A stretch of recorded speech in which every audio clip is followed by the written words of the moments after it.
là, il dit, mais vous savez, l'AfD, sur le plan économique, sur le plan financier, leur programme pour les élections, tout ça c'est très bien. Il oublie complètement de dire d'où vient l'AfD, que c'est un parti d'extrême droite, qu'il y a des néo-nazis, que c'est un parti qui prône la remigration. Ça veut dire que ce Musk, qui finance à hauteur de 100 millions de dollars le parti d'extrême droite britannique de Nigel Farage, qui soutient Milley, qui embrasse Meloni sur des deepfakes publiés sur les réseaux sociaux, qu'est-ce qui va se passer quand il va soutenir Marine Le Pen en France pour la présidentielle de 2027 ? Vous pensez qu'on va dire « Ah ben Elon Musk, c'est un type formidable », alors qu'il est en train précisément de s'ingérer, de s'immiscer dans un processus électoral. C'est tout le débat qui commence à naître aujourd'hui sur ces ingérences pas comme les autres. Demain, c'est le premier de l'an, bien sûr, on le sait, avec des changements, notamment pour le RSA. Oui, à partir de demain, les règles sont durcies pour les allocataires du RSA. Ils devront consacrer 15 heures par semaine à des activités d'insertion. Il faut très vite engager pour aller chercher toutes celles et ceux qui sont au RSA et les aider à revenir vers l'emploi. Les aider et les responsabiliser.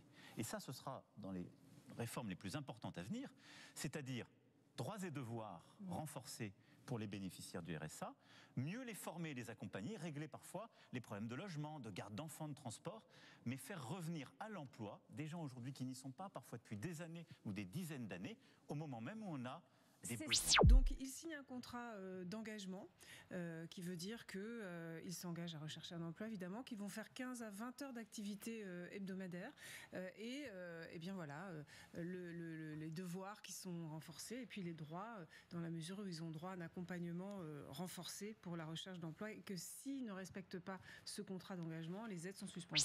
TikTok cristallise quand même beaucoup de tensions, notamment aux États-Unis aussi, où on ne sait pas trop sur quel pied danser. Trump a dit « j'en veux plus », finalement c'est pas interdit, on va où ?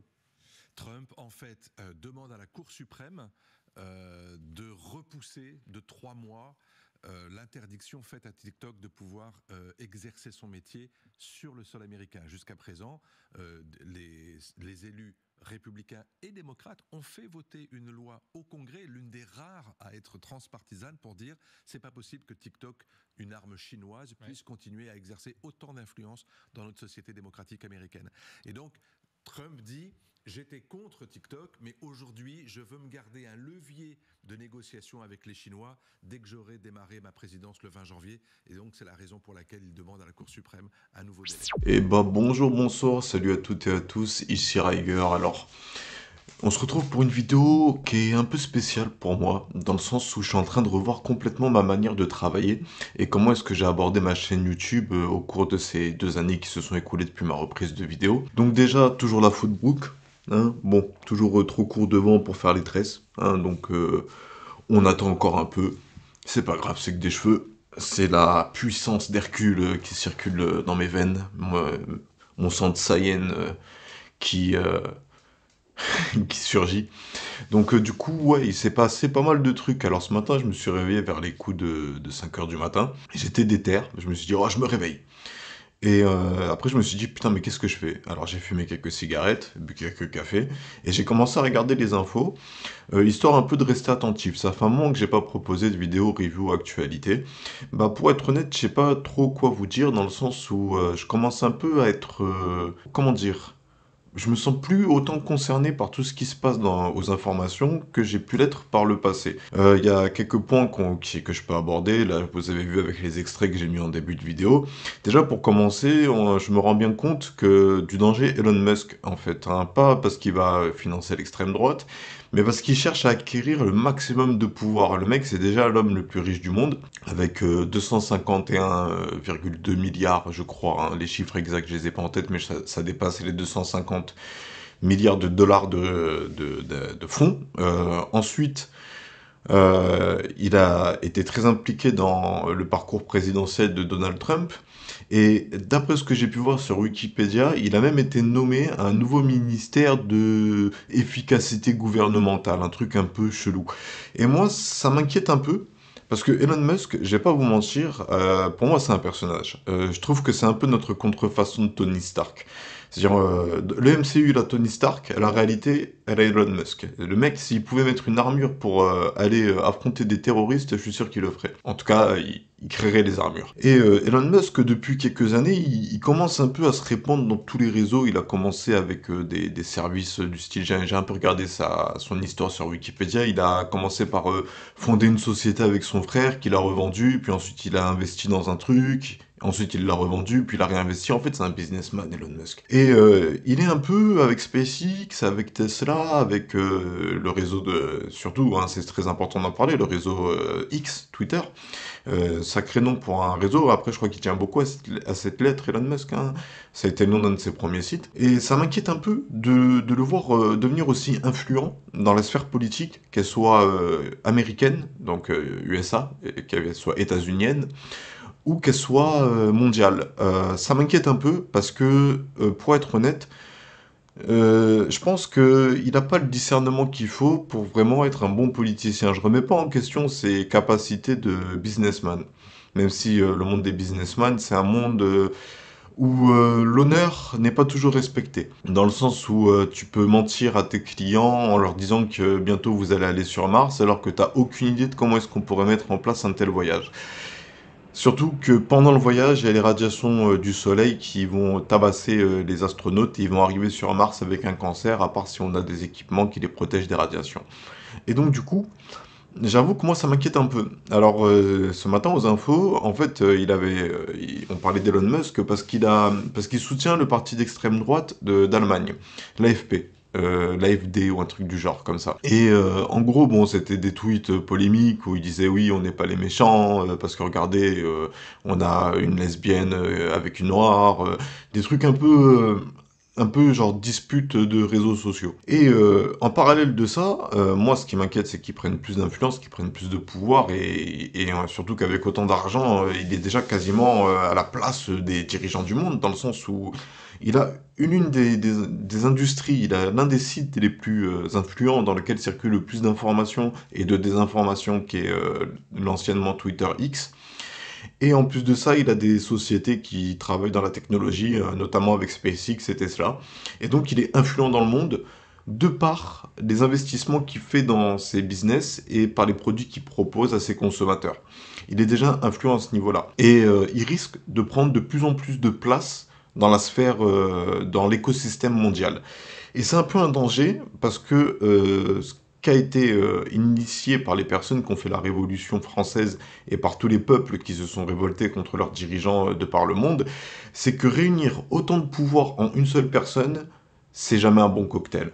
Il y a toujours des dérapages, il y a toujours des fautes, et il y a toujours aussi un peu ce jeu de pouvoir qui se met en place dans le sens où l'individu essaie de voir jusqu'à où il peut aller et jusqu'à quelle influence il va pouvoir avoir avant qu'on lui dise stop, là ça suffit mon pote, faut que tu te calmes. En parallèle, en France, on a la mise en place d'un... Bon, désolé, les sons à saturer. On a la mise en place du nouveau RSA qui va être effectif à partir du 1er janvier 2025, où toutes les personnes qui sont bénéficiaires du RSA vont être inscrites à France Travail. Alors, je ne sais pas si elles vont toutes être inscrites à France Travail, mais en tout cas, elles vont devoir signer un contrat d'engagement réciproque, parce que ça existait déjà, en fait. Hein. Je ne sais pas si moi, j'ai bénéficié de ce système-là avant, mais il faut savoir que quand on bénéficie du RSA, on a des rendez-vous obligatoires tous les 2 mois, je crois, un délire du genre, et on doit aller voir Cap Travail, je ne sais plus comment ça, Pôle Insertion, et faire des rendez-vous dans lequel on va chercher du travail. Là, ça va être en symbiose avec France Travail. Et du coup, ça va être un peu une sorte d'accompagnement renforcé. Alors, la gauche, ça criait ça comme étant du travail forcé. On force les gens à travailler. Bon, je ne sais pas dans quel système vit la gauche. Alors moi, voilà, je suis bénéficiaire de l'aide aux adultes handicapés. J'en ai déjà parlé. Hein, j'ai un parcours en psychiatrie. Mais déjà, c'est temporaire. C'est jusqu'en 2027. De mon côté, je vais m'efforcer de chercher un travail. Parce que tout simplement, je pense que dans tout système qui se veut optimal et utopique, chacun est un élément important de la société. Moi, je suis pour le salaire universel, pas dans le sens où il faudrait un salaire minimum, genre de 1200 € pour tout le monde, genre augmenter le RSA. Quand je parle de salaire universel, c'est que je pense qu'on devrait revoir la législation au niveau des autorisations qu'on donne aux entreprises de définir les salaires. Moi, je pense qu'il ne devrait pas y avoir de grande différence de gains en tant que salarié, qu'on soit au poste le plus bas de l'échelle que le plus haut de l'échelle. Passer d'un SMIC à 10 000 euros pour quelqu'un, c'est une inégalité qui ne devrait pas avoir lieu d'exister dans une société qui se prétend liberté, égalité, fraternité. C'est-à-dire que chaque poste devrait être pris en considération parce que chaque poste et chaque personne qui du coup va occuper les différents maillons de la chaîne est important pour la solidité de la chaîne. Voilà, c'est une idée utopique, hein. Je ne pense pas que ce sera un jour mis en place, mais je rêve de me dire qu'un jour peut-être que les entreprises elles partageront équitablement les bénéfices entre tous les employés de la société, peu importe le poste qu'elles occupent. Voilà, c'est un doux espoir que je nourris depuis plusieurs années, mais bon, pour le voir se réaliser, faudrait que je devienne un patron qui le fasse de son côté et qui lance la mode auprès de tout le monde. Bref, donc du coup, ce contrat d'engagement réciproque que doivent signer les bénéficiaires du RSA, c'est pas spécialement quelque chose de nouveau, dans le sens où le RSA, il y a toujours eu une sorte de police du RSA. Des gens qui vérifient que tu es bien à la recherche d'un travail, que tu es bien inscrit à Pôle emploi, que tu fais bien quelques démarches et que tu fais quelques entretiens. Moi, je vois même à ce niveau-là une bonne chose. Parce que une vie au RSA, c'est une vie dont tu peux te satisfaire si tu vis avec le strict minimum, mais c'est pas une vie dans laquelle tu vas vraiment t'épanouir. Dans le sens où tu pourras jamais réaliser tous tes rêves et être présent pour toutes les personnes que tu aimes. Le travail, c'est un peu l'épiphanie de chacun, dans le sens où si on vient d'un quartier défavorisé, le simple fait d'avoir un SMIC en plus à la maison pour aider la famille, ça fait du bien. Et donc aider les gens à chercher du travail, c'est pas un problème. On y voit une peur de stigmatisation, mais moi je pense pas que ça va stigmatiser les personnes qui sont au RSA. Au contraire, ça va renforcer le fait qu'elles aient plus facilement accès à des emplois, dans le sens où trouver un emploi, c'est pas si simple que ça en réalité. Macron, il avait dit à l'époque, oui, je traverse la rue, je trouve un travail. Bah, la société prouve que c'est pas le cas. Il y a certaines personnes qui restent sans activité pendant plusieurs temps, qui restent au chômage ou au RSA, c'est pas la question. Mais le monde du travail, c'est un monde qui est parfois sans pitié. Et les opportunités, elles sont pas infinies. Et bien évidemment, en parallèle de tout ça, il y a la sphère géopolitique qui commence un peu à s'embraser. C'était déjà le cas en 2022 avec le début du conflit en Ukraine. C'est cette demande d'indépendance du Donbass qui a abouti à la guerre entre la Russie et l'Ukraine. Le Proche-Orient qui s'enflamme avec Israël qui multiplie les offensives auprès de ses ennemis en prétextant ne vouloir que se défendre d'eux. Je sais pas, c'est des situations très compliquées. La faute peut être rejetée sur les deux. Il y en a qui ont fait des attentats, il y en a qui ont tué des civils. Au final, je pense que les deux parties ont tort, les deux parties peuvent avoir raison de leur point de vue, et c'est quelque chose de très compliqué à gérer. C'est pour ça que moi, je salue quand même la démarche du Qatar d'essayer d'être la voie de médiation entre ces différents partis. Et on a TikTok, du coup, qui a été condamné par le Venezuela à payer une amende de 10 millions de dollars, je crois, parce qu'un de ses défis a causé la mort d'adolescents et on accuse TikTok d'être négligent concernant le contenu qu'elle diffuse. Bon, ça c'est un peu un problème des réseaux sociaux. Je pense que c'est surtout le fait que, pour moi, le vrai problème c'est pas TikTok. Les défis, quand t'étais gamin, combien de personnes t'ont lancé un défi, t'es pas capable de faire ci, t'es pas capable de faire ça, et ça a pu prendre des proportions. La plupart du temps, je pense que les enfants ils ont surtout pas conscience du danger en fait, hein. C'est surtout ça le fin mot de l'histoire, c'est que plus t'es jeune, moins t'as conscience du danger, moins t'y prêtes attention. Et du coup, il y a des défis qui se multiplient parce qu'il y a certaines personnes qui se disent ah tiens, ce serait cool de voir les gens faire ça. Mais au final, ce qui se passe, c'est que malheureusement, il n'y a pas assez de regard de la part des personnes qui peuvent représenter une autorité pour les dites personnes. Il n'y a pas assez de surveillance concernant ce que font les jeunes. La faute, c'est pas à TikTok d'avoir laissé des vidéos, parce que des vidéos à la con, on en trouve des tas sur internet, des mecs qui essaient de faire des saltos, qui se fracassent la tête, des mecs qui essaient de faire un mouvement de skate, qui se cassent les couilles.